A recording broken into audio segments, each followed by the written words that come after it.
The evening had arrived with all the elegance that money could buy. Crystal chandeliers cast a warm glow over white linen tablecloths, each one adorned with fresh roses and polished silverware that gleamed under the soft light. The restaurant was one of those places where reservations were made months in advance, where the wine list read like a novel, and where every dish that emerged from the kitchen was a work of art. Outside, luxury cars lined the street, their drivers waiting patiently while their employers dined on delicacies most people could only dream about. Inside, the atmosphere hummed with the gentle sounds of wealth and privilege. Conversations floated through the air in hushed tones, punctuated by the occasional burst of refined laughter. Waiters moved between tables like dancers in a carefully choreographed ballet, their movements precise and practiced. This was a world unto itself, insulated from the struggles of ordinary life by thick walls and thicker wallets. Among the evening's guests sat a man whose presence commanded attention without him needing to say a word. Richard Castellano occupied a corner table, the one reserved for only the most important patrons. At 52, he had built an empire that spanned continents. His real estate holdings dotted the skylines of major cities. His investment portfolio made financial analysts dizzy with envy. When he spoke, markets listened. When he frowned, stock prices trembled. He was the kind of man who appeared on the covers of business magazines, always photographed with that same expression of controlled confidence, as if he knew secrets the rest of the world could only guess at. Tonight, he wore a suit that cost more than most people earned in half a year. It was tailored to perfection, every stitch placed with meticulous care by craftsmen who understood that clothing for a man like Richard Castellano was not simply fashion, but armor. His watch was Swiss, complicated, and worth enough to buy a small house. His shoes were Italian leather, polished to a mirror shine. Everything about him spoke of success, power, and the kind of wealth that seemed almost unreal to ordinary people. But Richard Castellano had not always been this man. There was a time, many years ago, when he had been someone else entirely. A boy from a neighborhood where dreams were luxuries few could afford, where dinner sometimes meant whatever could be scraped together from an almost empty refrigerator, where the winters were cold not just because of the weather, but because heat cost money, and money was something his family never had enough of. Those memories lived somewhere deep inside him, buried beneath layers of success and achievement, rarely acknowledged, but never truly forgotten. Across the restaurant, in the kitchen doorway, stood a young woman who knew all too well the kind of life Richard had left behind. Emma Torres was 23 years old, though the weight of responsibility she carried made her seem older. She had been working at the restaurant for 8 months now, taking every shift she could get, smiling through exhaustion, pushing through the ache in her feet after hours of standing and walking. Her uniform was simple, black and white, practical rather than elegant, marking her as someone who served rather than someone who was served. Emma's story was written in the lines of worry that sometimes creased her forehead when she thought no one was looking. She was the oldest of 4 children, and when her father had been injured in a construction accident 2 years ago, the family's modest income had dried up almost overnight. Her mother worked as a cleaner, scrubbing floors in office buildings after the professionals had gone home for the day, but it was never enough. Emma's younger siblings were still in school, still had a chance at something better, and she was determined to keep that chance alive for them. She had postponed her own dreams of college, set aside her plans, and stepped into the role of provider without complaint or hesitation. Every table she served was another small step towards keeping her family afloat. Every tip, no matter how small, went into the envelope she kept hidden in her room, the one marked with her sister's name and the word college written in careful letters. She calculated constantly in her head, adding up hours and dollars, subtracting rent and groceries, always trying to make the numbers work out to something better than desperation. The manager's voice cut through her thoughts. "Emma, table 12 needs their soup course. That's the Castellano table. Don't mess this up." Her heart gave a small jump. Everyone in the restaurant knew who Richard Castellano was. The staff had been briefed that morning about his reservation, reminded to be extra attentive, warned that everything had to be perfect. He was the kind of guest who could make or break a restaurant's reputation with a single review, a casual comment to the right people. The kitchen had been in a state of controlled chaos all day, preparing for his arrival. Emma took a deep breath and picked up the tray. The soup bowls were arranged perfectly, the lobster bisque steaming gently, garnished with a delicate swirl of cream and fresh herbs. The bowls were hot, and she felt the heat through the cloth napkin she used to grip the tray. She had done this 1,000 times before, carried trays loaded with food, navigated the narrow spaces between tables, delivered meals without incident. But something about this moment felt different. The weight of importance pressed down on her shoulders. She walked carefully through the dining room, her eyes focused on maintaining her balance, aware of every step. The tray felt heavier than usual, or maybe it was just her imagination, the anxiety making everything seem more difficult. She could see Richard Castellano's table ahead, could see him sitting there in his expensive suit, looking at his phone with an expression of complete composure. He seemed so far removed from the world she inhabited, so untouchable in his wealth and power. What Emma did not know, could not have known, was that at that exact moment, Richard Castellano was reading a message that had unsettled him more than he cared to admit. It was from his daughter, the third such message that week, each one more distant than the last. She was 20 years old now, away at an elite university, and the gap between them had been growing for years. The message was brief and cold, declining his invitation to dinner during her upcoming break, choosing instead to spend time with friends. He stared at the words on the screen, feeling a familiar hollowness open up inside him. All the money in the world, all the power and success, and he could not close the distance between himself and his only child. Emma approached the table, her concentration absolute. She had to get this right, had to serve this important man perfectly, had to make sure that nothing went wrong because her job depended on it, and her job was everything right now.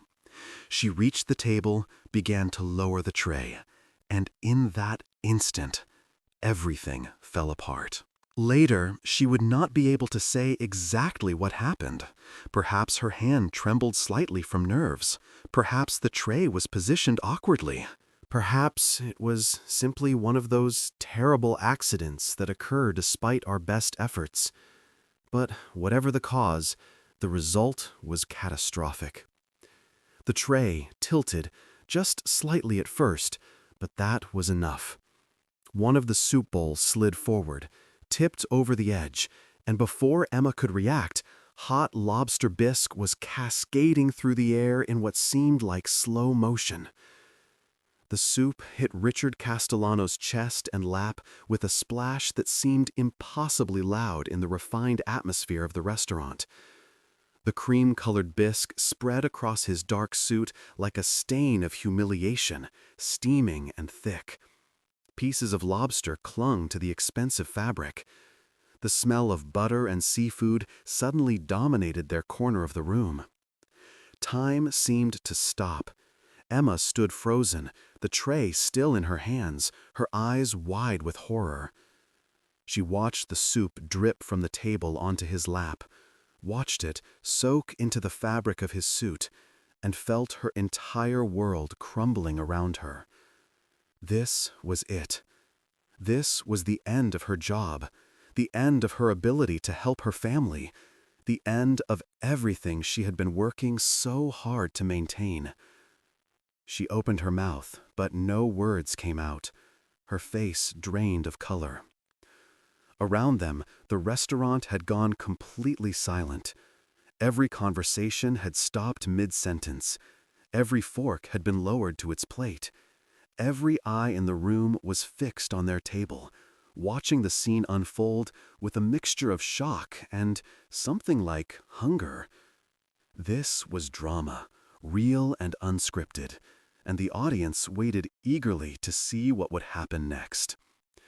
Because everyone knew who Richard Castellano was, and everyone had heard the stories. He was known for his temper when crossed, for his ruthless business dealings, for his unwillingness to tolerate incompetence or failure. There were tales of employees fired on the spot for minor mistakes, of business partners cut off forever for small disagreements. His reputation for exacting standards and swift consequences was legendary. The room held its collective breath, waiting for the explosion of anger that was surely coming. Emma finally found her voice, and it came out as barely more than a whisper. "I am so sorry. I am so sorry. Please, I did not mean to. It was an accident. I am so sorry." Her hands were shaking so badly that the tray rattled. Tears were forming in her eyes, threatening to spill over. She looked at the ruined suit, at the soup still dripping onto the floor, and wanted nothing more than to disappear, to somehow undo what had just happened. She thought of her family, of her little sister who was counting on her, of her father sitting at home unable to work, of her mother's tired face when she came home from cleaning offices. What would they do now? How would they manage? Richard Castellano sat very still for a long moment. He looked down at his suit, at the mess covering him, and Emma braced herself for the words she knew were coming, for the rage, the humiliation he would surely inflict on her in return for this public embarrassment. She had heard enough stories about powerful men like him to know what happened to people who made them look foolish. But then, something happened that no one in that restaurant could have predicted. Richard slowly reached up and loosened his tie. He set down his phone with careful deliberation. And then he looked up at Emma, really looked at her, seemed to see her for the first time. He saw the terror in her eyes, the way she was shaking, the tears she was fighting to hold back. He saw her cheap shoes and the worn edges of her uniform. He saw someone young and frightened and desperately trying to hold herself together. And in that moment, something shifted inside him. He saw himself, not as he was now, but as he had been. A kid from a poor neighborhood, terrified of making mistakes, always one wrong move away from disaster. He remembered what it felt like to be powerless, to know that your entire future could be destroyed by a single accident. He remembered his own mother, who had worked 3 jobs to keep their family afloat, who had come home exhausted every night, but still found the strength to make sure her children had what they needed. And he remembered how hard she had worked, how much she had sacrificed, and how little compassion the world had shown her. The anger that everyone expected never came. Instead, Richard Castellano did something that shocked every person in that restaurant. He smiled. It was a gentle smile, warm and reassuring, completely at odds with his reputation. "Don't worry," he said, his voice calm and kind. "Accidents happen." The words fell into the silence like stones into still water, creating ripples of confusion and disbelief. Emma stared at him, unable to process what she was hearing. Around them, guests exchanged bewildered glances. This was not the Richard Castellano they had heard about. This was not the feared tycoon who destroyed people for incompetence. He stood up, and Emma instinctively took a step back, still expecting anger despite his words. But he simply removed his jacket, holding the soiled garment away from himself with an expression of mild amusement rather than fury. "Really," he continued, looking at Emma's stricken face, "it is just a suit. It can be cleaned or replaced. But you look like the world is ending. Please, breathe. It is okay." A waiter had rushed over with towels, and Richard took one, dabbing at his shirt with remarkable composure. The manager appeared, his face red with distress and anger, already launching into profuse apologies while shooting murderous looks at Emma. "Mr. Castellano, I cannot express how sorry we are. This is completely unacceptable. This employee will be terminated immediately. Please, let us move you to another table, provide you with a fresh meal, anything you need." Richard held up his hand, stopping the manager mid-sentence. "That will not be necessary. I do not want her fired. As I said, it was an accident. These things happen." The manager looked stunned, as if Richard had started speaking a foreign language. "But sir, she has ruined your suit, caused a scene. Surely there must be consequences." "The consequence is that I will go home and change my clothes," Richard said firmly. "That is all. This young woman will keep her job. In fact, I would like to speak with her for a moment, if she is willing." He turned to Emma, who was still standing there in shock, the empty tray now hanging limply from her hand. "Would you sit down for a minute, please? I promise I am not going to yell at you. I just want to talk." Emma did not know what to say. This was so far outside anything she had expected that she felt as if she were in a dream. She glanced at the manager, who looked as confused as she felt, but nodded reluctantly. She set down the tray on a nearby service station and, moving as if in a trance, lowered herself into the chair across from Richard Castellano. Up close, she could see that his eyes were kind, tired perhaps, but kind. There were lines around them that spoke of years of stress and responsibility. He did not look like a monster. He looked like someone who understood what it meant to be tired. "What is your name?" he asked gently. "Emma," she managed to say. "Emma Torres." "Emma. That is a nice name." "How long have you worked here?" 8 months, she replied, her voice still shaky. "Sir, I really am so sorry. I have never done anything like this before. I was just nervous because I knew who you were, and I wanted to do a good job. And I guess I just made it worse by being nervous.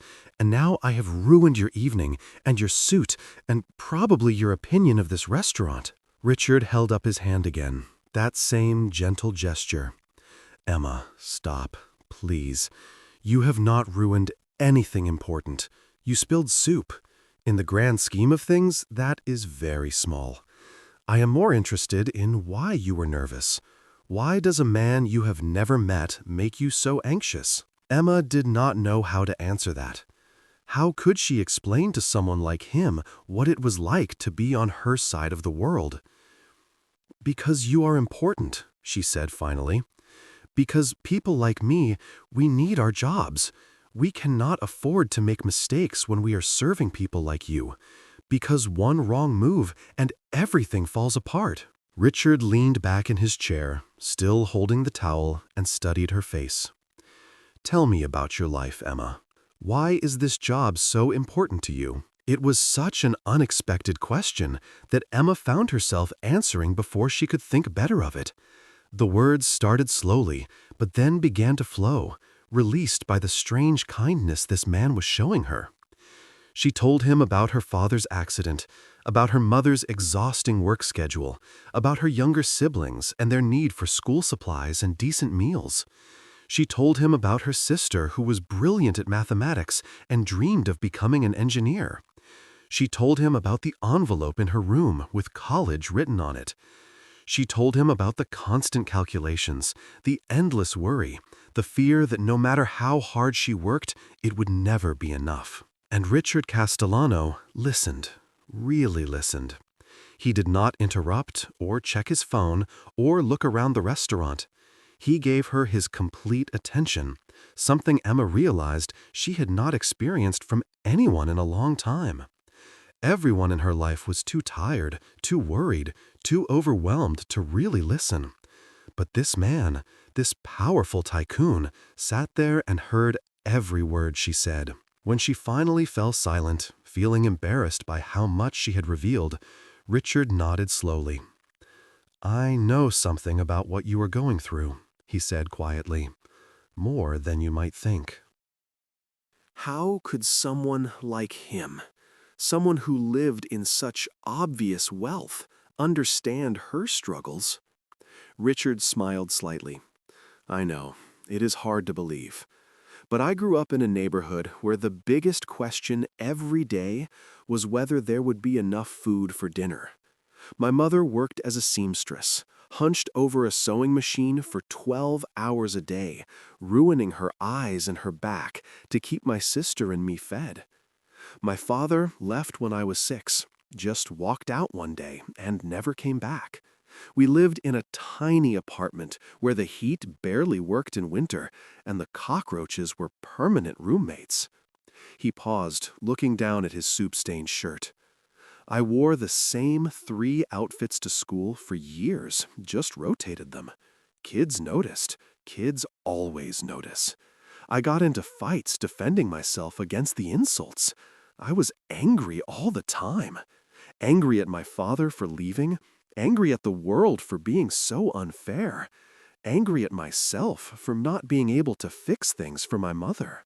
Emma listened, fascinated and surprised.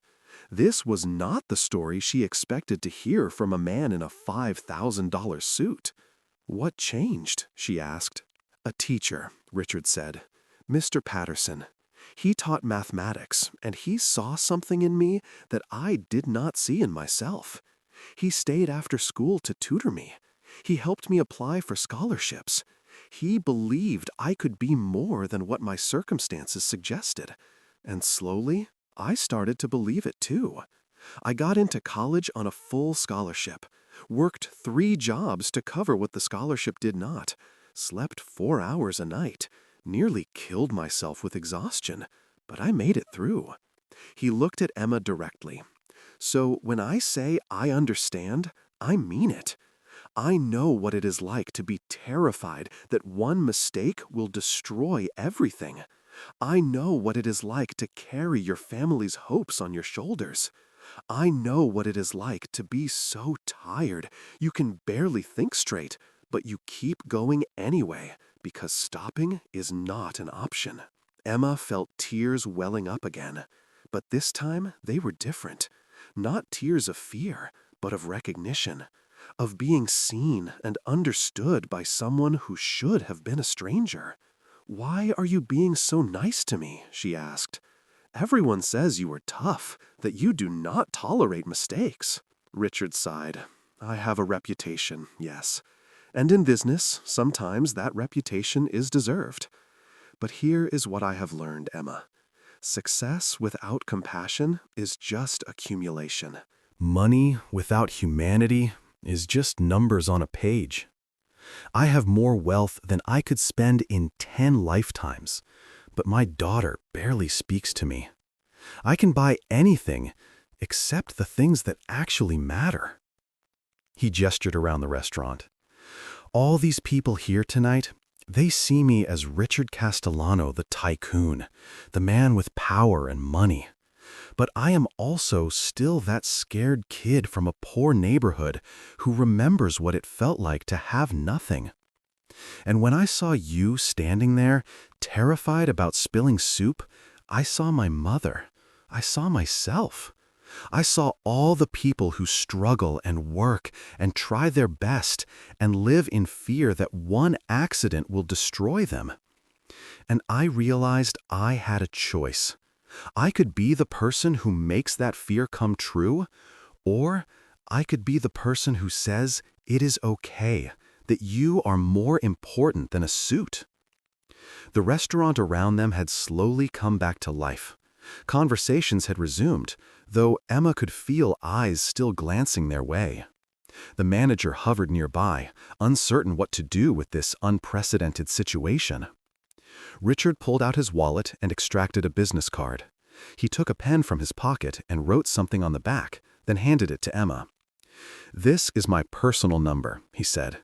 "Not my office, not my assistant, me. I want you to call me this week. I meant what I said about your sister. If she is as good at mathematics as you say, she deserves a chance to pursue engineering. I fund several scholarship programs specifically for students from families like yours, students who have the talent but not the resources. Let me help, please." Emma took the card with trembling fingers, staring at it as if it might disappear. "I do not understand. Why would you do this for me, for us?" "Because someone did it for me," Richard said simply. "Mr. Patterson gave me a chance when he did not have to. He saw past my circumstances to my potential, and he changed the entire trajectory of my life. I have spent years focused on building my empire, on accumulating more and more success. But somewhere along the way, I forgot the most important lesson he taught me. That we have a responsibility to help others the way we were helped. That compassion and kindness matter more than profit margins." He stood up, still holding his ruined jacket. "I am going to go home and change clothes. But Emma, I need you to promise me something. Promise me you will call. Promise me you will let me help your sister get the education she deserves. And promise me that when you are successful someday, when you have made it through these hard times, you will remember this moment. Remember that everyone you meet is fighting battles you know nothing about, and that a little kindness, a little understanding can change someone's entire world." Emma nodded, unable to speak past the lump in her throat. Richard smiled at her one more time, then walked toward the exit. As he passed other tables, people stared, confused by what they had witnessed. The fearsome tycoon who had been drenched in soup but had responded with grace and compassion. It did not fit the narrative they knew. After he left, Emma sat there for a long moment, the business card clutched in her hand. The manager approached, his expression a complicated mix of relief and confusion. "Well," he said, "that was unexpected. You can get back to work now. And Emma, you are the luckiest person I have ever met. Anyone else would have been fired on the spot." But Emma did not feel lucky. She felt something else entirely. She felt seen. For the first time in longer than she could remember, someone had looked at her and understood, not just her circumstances, but her humanity. Someone had chosen kindness when he could have chosen cruelty. Someone had offered help when he could have offered judgment. She returned to work in a daze, moving through the rest of her shift automatically. But everything felt different now. The weight she had been carrying felt somehow lighter. The future that had seemed so impossible now had a crack of light shining through. That night, when Emma finally got home at nearly midnight, her family was still awake despite the late hour. Her mother sat at the kitchen table, working on a crossword puzzle she would never finish, fighting to keep her eyes open.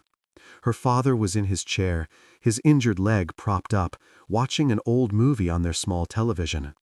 Her younger siblings were supposed to be in bed, but were actually reading by flashlight under their covers, as they did every night. Emma walked in, and her mother looked up, immediately noticing something different in her daughter's expression. What happened? Emma sat down and told them everything. About the accident, about Richard Castellano's unexpected response, about their conversation, and about the business card with his personal number. As she spoke, her family listened with growing amazement. Her sister Maria, the one who loved mathematics and dreamed of engineering, came out of her room when she heard the story. She was 15 years old, brilliant and determined, but resigned to the fact that college was probably beyond their reach. "Does he really mean it?" Maria asked, her voice hesitant with hope she was afraid to fully embrace. "About the scholarship?" "I think he does," Emma said. "He told me to call him this week. He wants to help." Her father spoke then, his voice rough with emotion. "This man, this millionaire, he did not have you fired after you ruined his suit?" "No," Emma said. "He said accidents happen. He said I was more important than a suit." Her mother reached across the table and took Emma's hand. "Maybe there are still good people in the world, people who remember where they came from." That week, Emma called the number on the card 3 times before she finally got the courage to let it ring through instead of hanging up after one ring. When Richard answered, his voice was warm and welcoming. "Emma, I was hoping you would call. Tell me about your sister." What followed was a conversation that lasted over an hour. Emma talked about Maria's talents, her grades, her dreams. Richard asked detailed questions, really engaging with the information. By the end of the call, he had arranged for Maria to meet with the director of one of his scholarship foundations. Within a month, Maria had been accepted into a program that would cover her entire college education, including living expenses and books. But Richard did not stop there. He also arranged for Emma's father to be evaluated by specialists who found treatments that helped reduce his pain and improve his mobility. He connected Emma's mother with better-paying work opportunities. And for Emma herself, he offered a position at one of his companies, a real career opportunity with benefits and a salary that was triple what she made at the restaurant. When Emma tried to thank him, tried to express her overwhelming gratitude, Richard simply said what he had said that night in the restaurant. "Someone helped me once. Now I am helping you. Someday you will help someone else. That is how it works." The story of what happened that night in the restaurant spread through the city's social circles like wildfire. People could not believe that Richard Castellano, the man known for his ruthless business practices, had responded to such a public embarrassment with grace and compassion. Some admired him for it. Others were cynical, suggesting it was a publicity stunt. But those who knew him best, his longtime employees and associates, saw something different. They saw a man who had been reminded of something important, something he had lost sight of in his climb to the top. And Richard himself felt the shift. In the days and weeks following that evening, he found himself thinking differently about his priorities. He started spending less time in his office and more time with the scholarship programs he funded.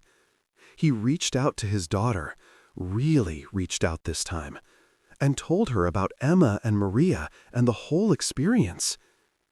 He admitted that he had become so focused on success that he had forgotten what success was actually for. To his surprise, his daughter responded. They had dinner together, and for the first time in years, they talked about things that mattered. She told him she had felt like just another item on his agenda, something to be managed rather than someone to be loved. He told her she was wrong, that she had always been the most important thing in his life, but he had been terrible at showing it. They both cried, they both apologized, and slowly, carefully, they began to rebuild what had been broken. 6 months after the soup incident, Richard received an invitation to Maria's high school graduation.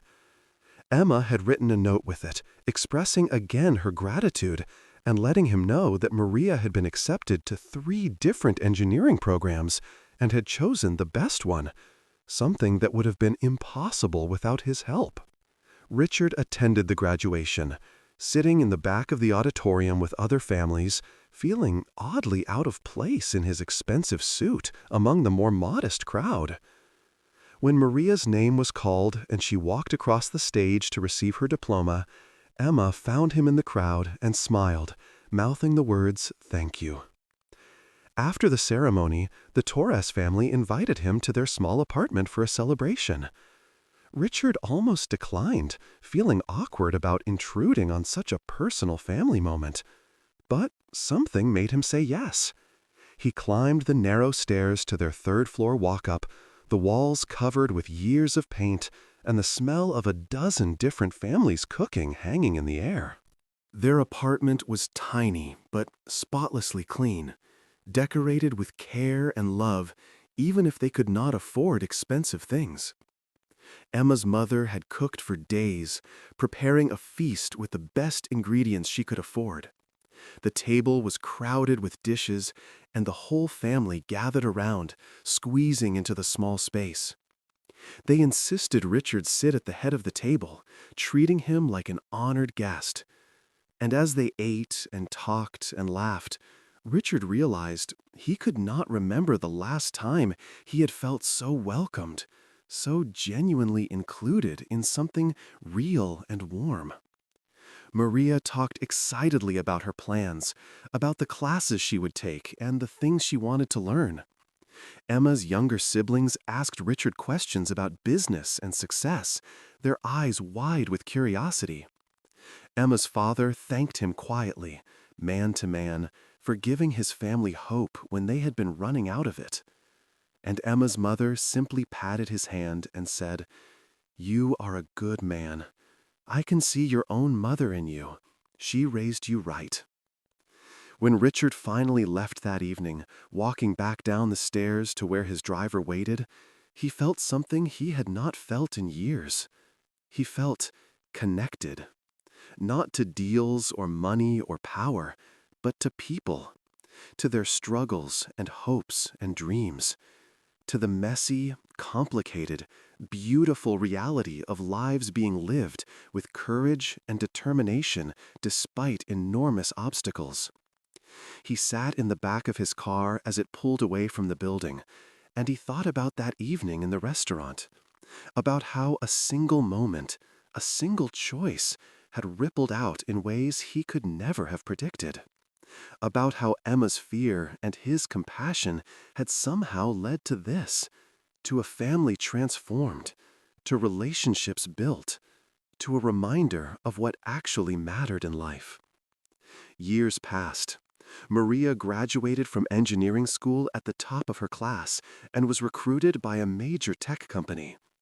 Emma completed her own degree, taking night classes while working, and eventually became a manager at one of Richard's companies, known for her kindness to the people who worked under her. Emma's father recovered enough to return to light work. Her mother was able to cut back her hours, to spend more time with her family, to rest. And Richard continued to change. His daughter noticed it first, how he had become more present, more interested in things beyond profit margins and acquisition targets. His employees noticed how he started asking about their families, remembering details about their lives, showing genuine interest in their well-being. His business partners noticed how he had become more willing to consider the human cost of decisions, not just the financial benefit. The story became something of a legend in business circles. The night the fearsome tycoon was drenched in soup and responded with grace instead of fury. The waitress who accidentally taught a millionaire about compassion. People told it different ways, embellishing details, turning it into a parable about wealth and kindness and the power of choosing to be better than you have to be. But for those who were actually there, for Emma and Richard and the Torres family, it was not a parable or a legend. It was just the truth. That on one ordinary evening in an elegant restaurant filled with the city's elite, two people from completely different worlds had connected. That a moment of panic and embarrassment had somehow become a moment of grace. That an accident with a bowl of soup had changed multiple lives in profound and lasting ways. Emma kept the business card Richard had given her that night, even though she no longer needed the number. It sat in a frame on her desk, a reminder of the moment when her life had pivoted from struggle to possibility. Whenever she felt overwhelmed or uncertain, she would look at it and remember that evening. Remember the kindness she had been shown when she expected anger. Remember that even in a world that often seemed cruel and unfair, there were still people who chose to be better, to lift others up, to remember where they came from. And Richard kept something too, a photograph from Maria's graduation party, taken on someone's phone and printed out for him. It showed the whole Torres family crowded around their small table, with Richard sitting among them, smiling in a way he rarely smiled in his official photographs. In the picture, he looked not like a powerful tycoon, but like what he had once been, and in some ways still was. A person who understood struggle, a person who had been helped when he needed it, a person who was trying, however imperfectly, to pass that help forward. The photograph sat on Richard's desk at home, not in his office where business associates would see it, but in his private space. Sometimes, when he had difficult decisions to make, he would look at it and ask himself a simple question. What would the scared kid from the poor neighborhood want him to do? What would his mother, who had worked herself to exhaustion for her children, think of his choices? What would Mr. Patterson, the teacher who had believed in him, expect of him now? And usually, those questions led him to better answers than the ones purely focused on profit or power would provide. Emma and Richard stayed in touch over the years, not constantly, but regularly enough. She would send him updates about her family's progress, about Maria's career advancement, about her younger siblings as they made their own ways in the world. He would occasionally call to ask her opinion on programs he was considering funding, knowing she had insights about struggle and need that his wealthy advisors could never provide. They had coffee sometimes, just talking about life and work and the strange ways that fate connected people. And sometimes, when they sat across from each other in a coffee shop, Emma would laugh and say, "Remember when I dumped soup all over you and thought my life was over?"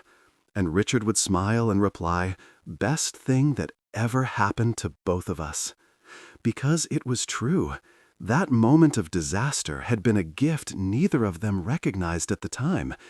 It had stripped away pretense and forced authentic connection. It had reminded Richard of his humanity and shown Emma that not all powerful people had forgotten their own. It had been embarrassing and frightening and completely unexpected, and it had changed everything. The restaurant where it happened remained successful, though Emma had long since moved on to better opportunities. But sometimes, when he was in that part of the city, Richard would stop in for a meal. He always asked to sit at the same table, the one in the corner where it had all happened. The staff knew the story, of course. Everyone who worked there knew about the night the famous tycoon had been drenched in soup and had responded with the kind of grace that people still talked about years later. And if there were new servers working that night, nervous about serving such an important guest, Richard would always smile at them warmly and say, "Do not worry. Even if you spill something on me, it will be okay. Accidents happen, and sometimes the best things in life start with mistakes."